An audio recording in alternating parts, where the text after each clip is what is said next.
One, two, three, four.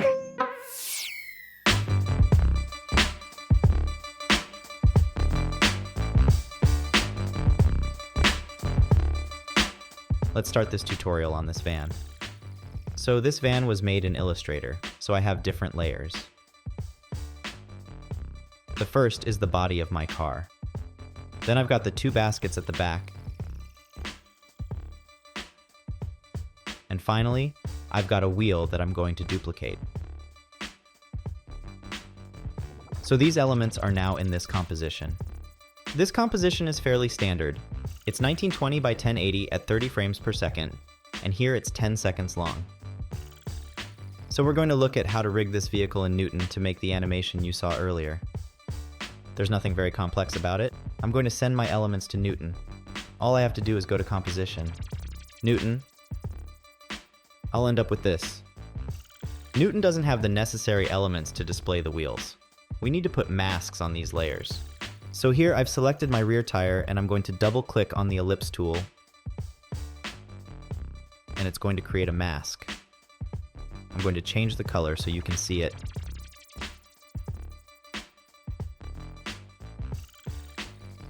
And that's created a mask on my wheel. I don't need to see the result of the mask in After Effects, I only need it in Newton. So I'm going to set the transfer mode to none. I've got my wheel defined here. I'm going to do exactly the same thing. I can even copy and paste my mask onto the other wheel since it's exactly the same. For the body of my car, I'm going to do the same thing. I'm going to create a mask that will define the body of this car. I don't need anything very precise. In fact, it's just for visualization purposes. It won't really change the simulation. So here I am. I've got the body of my car and then I've got my baskets behind it. But these I'm going to leave as they are. So I'll just add colors to my labels. I'm going to put the body of my car in orange. I'm going to put my wheels in purple, for example. And then my two baskets I'm going to put in brown. And that's it. Now I've got my scene. I can go back into Newton. I've set up a keyboard shortcut to launch Newton, F5, which allows me to switch quickly between After Effects and Newton. I advise you to do the same. Now my objects are well defined. However, I don't have the colors on them. I'm going to right-click Reset Scene, and now I've got the colors right. I change my background to black. And now I've got my car. How do I rig this car with Newton? Let's start by putting a floor on it. I'll select my baskets. Right now, I don't need them, so I'm going to take them out of the simulation. I'll set them to dead. That leaves me with the body of my car and its wheels. To rig a car in Newton, we're going to use wheel joints, which not only provide suspension, but also create a motor between the chassis and the wheel, thus turning the wheel and moving the vehicle forward. So to use wheel joints, there's a selection order, and it's very important. First select the chassis, then the wheel, and then you can apply your wheel joint. So he created a wheel joint for me. And this wheel joint has one particularity. It has a direction. You can see its direction by this little handle here, which you can move using the anchor point tool. So the length of this handle is of no importance, it's just visual. However, its direction is very important, i.e., it must point in the direction of my suspension. Now, my suspension acts in this direction, the vertical. So I put this handle vertically and do the same thing next to it.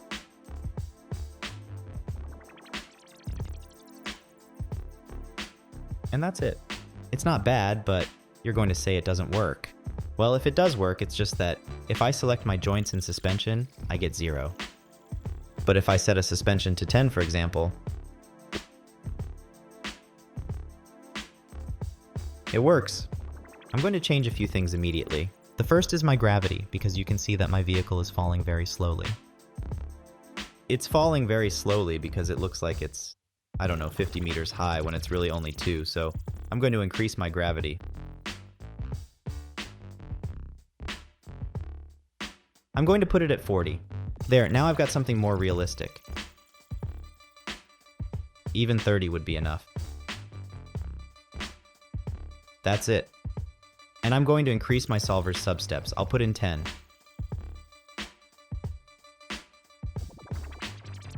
And that's it.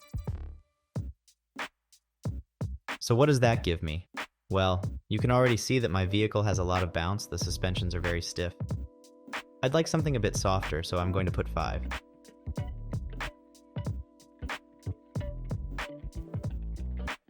It moves a little more.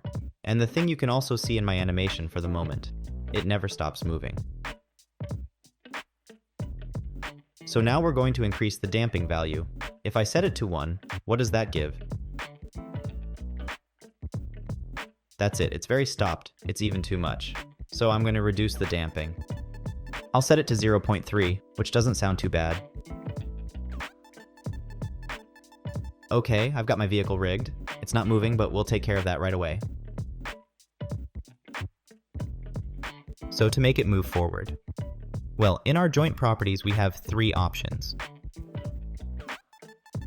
The first is to start the engine, the second is the engine's rotation speed, and the third is the engine's torque.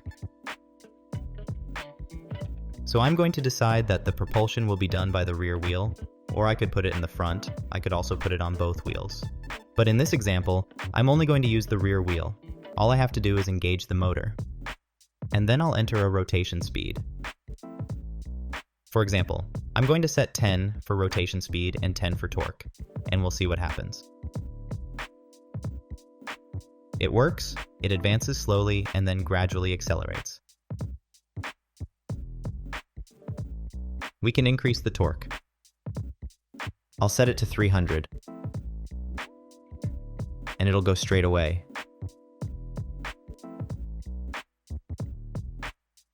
Okay, but there's one thing. If you look, you can't see very well. But here in my wheels, there's a line. If I change the color, I'll take another blue color. You can see that there's a line. So you can see the rotation of the wheel. And maybe you need to increase the friction of the tire because it has to grip very hard. So I'm going to put 100. And if we do that, we see that I have a sharper acceleration. But my vehicle doesn't move very fast. So I'm going to increase the rotation speed. For example, set it to 40, and off we go. That's roughly what I want. However, what I'd like is for my vehicle to start once it lands on the ground, and then it will begin to roll. So for that to happen, I need to start my vehicle at some point. There are 2 ways of doing this. The first solution is to animate enable motor. Or you can animate the rotation speed. Personally, I think that the rotation speed is perhaps more interesting because it allows you to be progressive. So I'm going to animate this feature. I'm going to set an initial keyframe. When should it start? Let's say around frame 40. So at 40 it's 0. And then we'll gradually increase to 90, where the speed will be at 40 in rotation.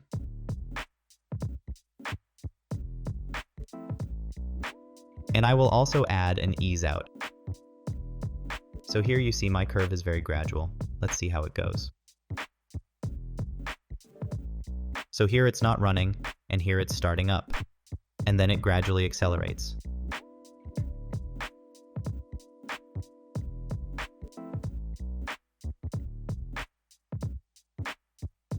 Great. That's pretty good. I'd like it to be a bit more of a dragster. I'd like if there was a little startup where the nose of the vehicle rose up. To do that, we're going to take our engine and give it full acceleration. In 5 images, it'll be at full speed. And then I'm going to increase its torque to the max. I'm going to put a big torque, 1000. Let's see how it goes. Yes, it works.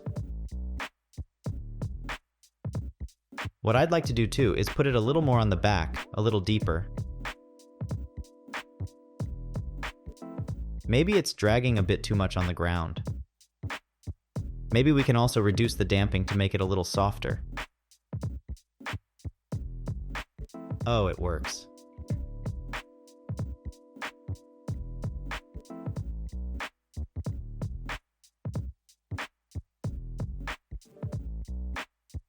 Great. That's exactly what I want. Well, that's very, very good. So, the only thing missing from this simulation is that I don't have the baskets. So how do I use the baskets? If I put them back into dynamics, the problem is that they come out of the vehicle. So why do they leave the vehicle? Because they're stacked on top of each other. What we're going to do is create a mask and modify our mask so that our baskets are inside as if they were in the trunk. So it's very simple. I'm going to go back to After Effects, I'm going to put none, and then I'm going to modify my mask to create a trunk. If I add it again, you'll see that I have the background here. But this background, it's actually virtually hidden by the bodywork. So now I'm going back into Newton, and now I've got my trunk. Let's see what happens if I don't change anything. It's funny, the baskets are abandoned on the road. There, that's not bad. Let's render. So I'm not going to render 299 images. I'll render less, maybe 120 images, that'll be enough. Okay, 100 frames and I'll press render. And that's it. And here's my simulation.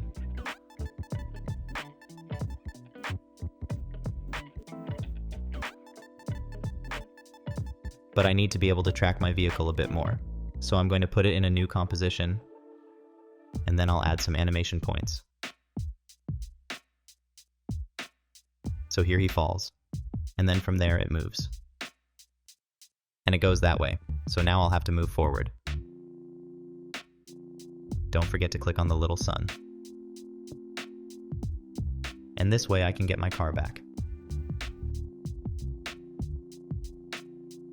Gone like a bomb.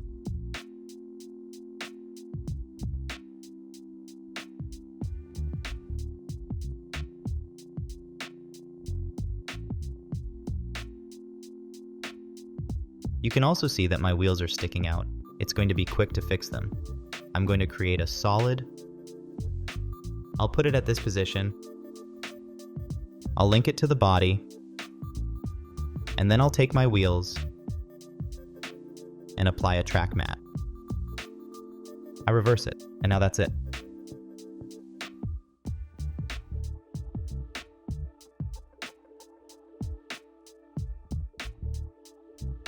Maybe I can add a shadow.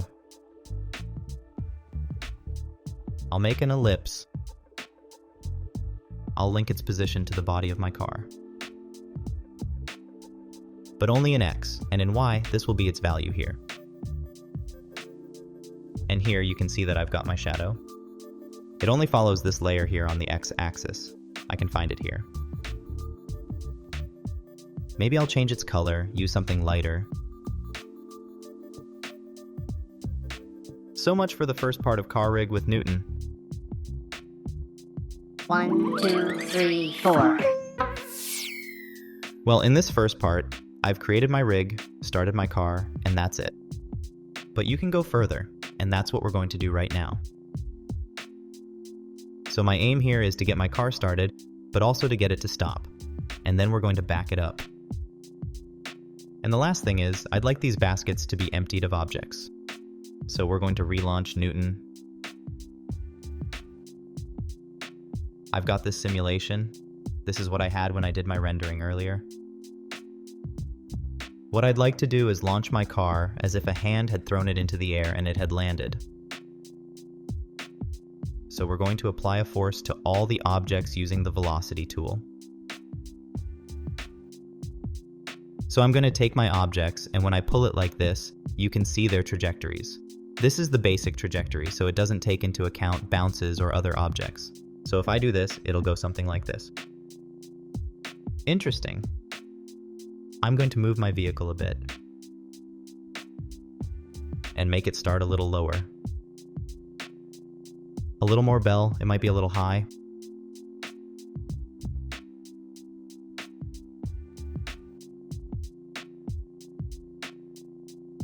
There you go. And then I'd like to give it a little bit of rotation. So I'm going to put an angular velocity on all my objects. Now that's too much. But maybe if I just put 1, what will that give? That's a bit too much too. Yeah, that's not bad. We'll leave it at that. But I need to change the moment when the engine starts. So I'm going to take my speed here. And then I'll put it a little bit further. If I go back to my simulation, it should start from here. We'll say image 65. And then at 70. So here my engine is stopped until image 65 and at full speed at 70.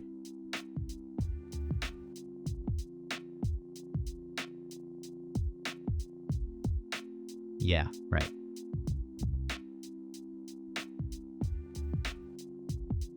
I'd like him to go and then stop quite quickly because he's dropped his baskets.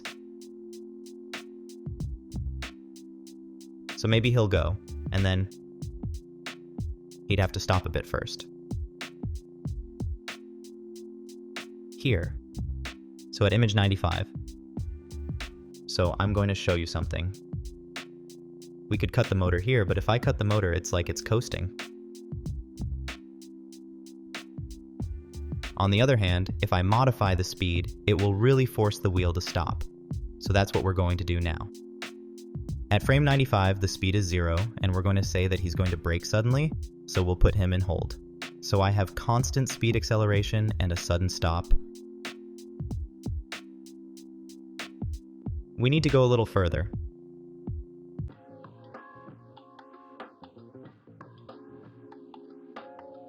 And then my car suddenly stops.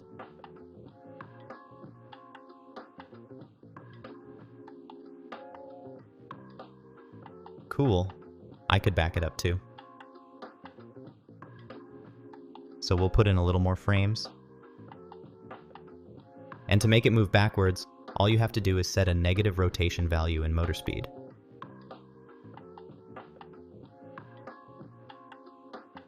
So I set another value. It will stop, and we'll say that at frame 110. It's still at 0, and it's going to accelerate to 115.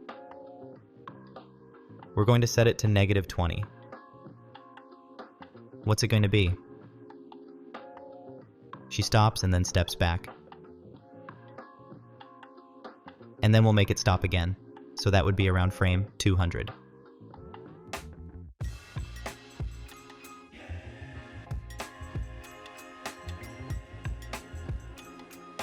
It'll stop abruptly.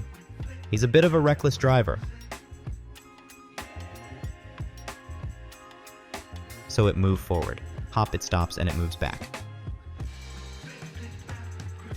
Let's wait for it to stop.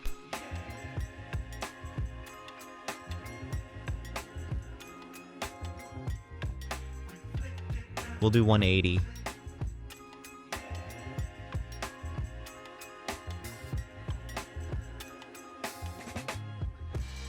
You'd have to activate the front wheel brake, because right now only the rear wheel brake is activated. That's why it doesn't work. You'd have to brake at 175. We'll also brake the rear wheel. So it's very simple. We're going to make 2 keys. So it's enable motor. Frame 0 and nothing happens. Frame 175, it brakes.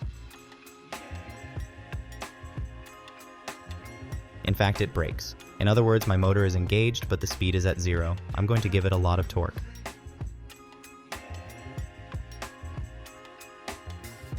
Hop, it pulls back and stops.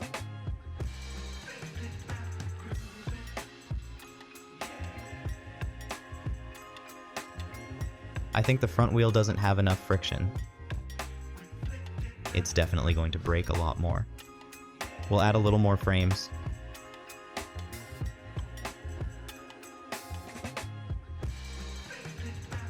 Perfect. What I'd like to do now is animate these baskets. To do that, we'll close Newton.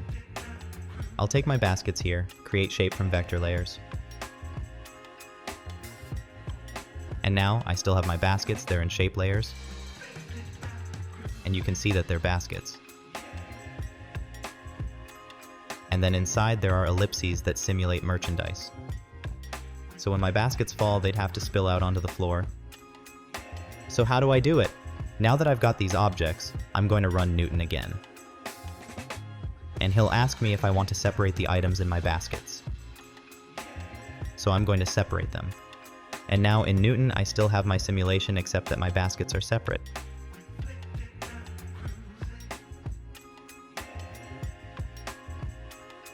So I'm going to put them back where they belong. Here. So, if I put my body here in static, you see my objects are automatically ejected there because they're on top of each other. So these objects would have to consider that there's no interaction between them. So they'd have to be in different collision groups. I'm going to select everything. I'm going to put all my objects in a collision group that's going to be B, and I'm going to say that everything in group B doesn't interact with group B.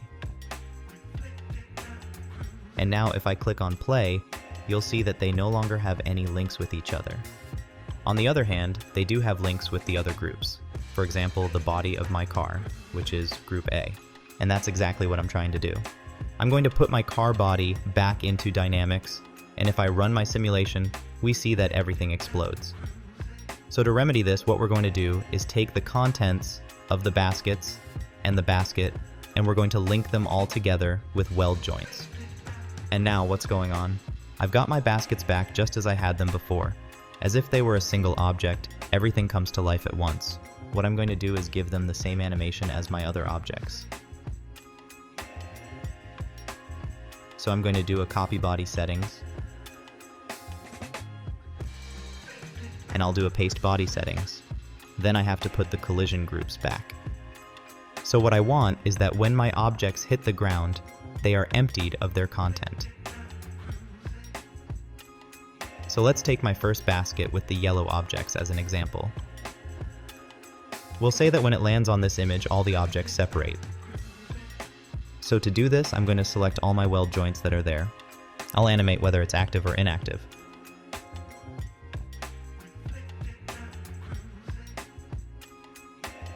Frame 0, it's active. Frame 92, it's inactive. We'll see how it looks. Here we go, and I'll do the same for the other basket in frame 98.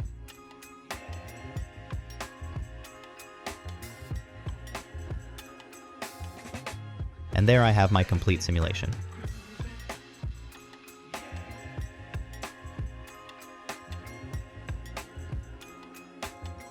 Not bad. I'm going to render it.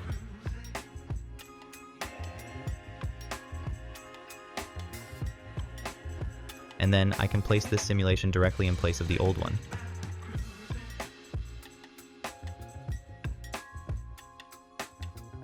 Of course, it's not the right keys anymore.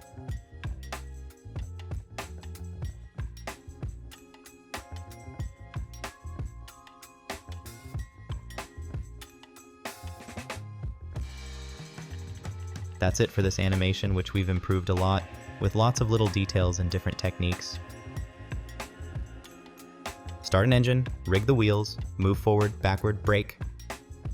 And then also, we saw how to add some secondary animations that are also related to physics, with the ability to explode objects using a weld joint.